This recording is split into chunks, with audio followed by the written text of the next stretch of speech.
আমি কাউকে বোঝাতে চাই না আমি কতটা ভেঙে পড়েছি, কারণ মানুষ বোঝার ভান করে, থাকার না।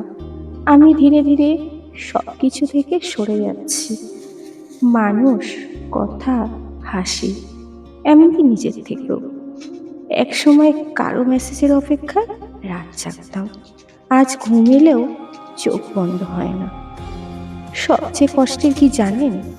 আমি কাউকে মিস করি, যে আমাকে একটু মিস করে না।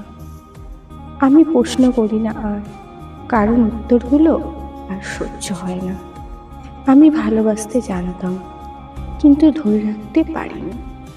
হয়তো এইটাই আমার সবচেয়ে বড় ব্যর্থতা।